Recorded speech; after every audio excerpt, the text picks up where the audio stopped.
ఆలోచిస్తే అండ్ ఏమవుతుంది 30% అమౌంట్ కడితే రిజిస్ట్రేషన్ అని చెప్తున్నారు. అంటే ఆల్మోస్ట్ 70% డిస్కౌంట్తో ఇచ్చేస్తున్నట్టే కదా ఇండస్ట్రియలిస్ట్కి. ఎగ్జాక్ట్లీ. సో అది ఒక మంచి ఇదేనండి. ఇప్పుడు ఒకరు బేగంపేటలో పనిచేసే ఒక middle class person, say for example 25,000 rupees వచ్చే పర్సన్ ఎగ్జాంపుల్కి, వాళ్ళు బేగంపేటకి వెళ్ళాలంటే వాళ్ళు సమ్వేర్ నియర్ కుక్కట్పల్లి దగ్గరలో కానీ, ఫతేనగర్లో కానీ, బేగంపేట సరౌండింగ్లో కానీ, ఎందుకంటే ఆఫీస్ దగ్గరలో ఉండాలి కదా, ఒక 20-30 మినిట్స్లో ఆఫీస్కి వెళ్ళాలి.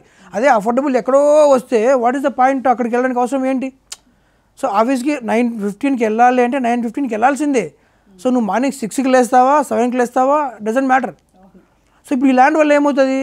బాలనగర్ బేగంపేటలో పనిచేసే వాళ్ళు అవ్వచ్చు, పంజాగుట్లో పనిచేసే వాళ్ళు అవ్వచ్చు, ఈ బాలనగర్లో ఇన్ కేస్ ల్యాండ్ అవైలబుల్ ఎక్కువ వచ్చినప్పుడు అక్కడ కన్ఫిగరేషన్ తక్కువ ఉందనుకోండి, తీసుకోబోయే బిల్డర్ ఎవరైతే ఉంటారో ఆ ల్యాండ్ తీసుకున్న వాళ్ళు మంచిగా కట్టారనుకోండి, వీరికి దగ్గర కదా, దగ్గరలో ఉంటుంది. వై జంక్షన్లో మెట్రో ఉంది, వై జంక్షన్లో మాల్, హ్యూజ్ మాల్ వస్తుంది, ఆల్రెడీ అశోకవన్ మాల్ ఉంది, ఇల్లు అక్కడే ఉండి, మాల్ అక్కడే ఉండి, స్కూల్ అక్కడే ఉండి, ఆఫీస్ దగ్గరలో ఉంటే ఓ సామాన్యుడికి అందుకని ఏం కావాలి ఇంకా?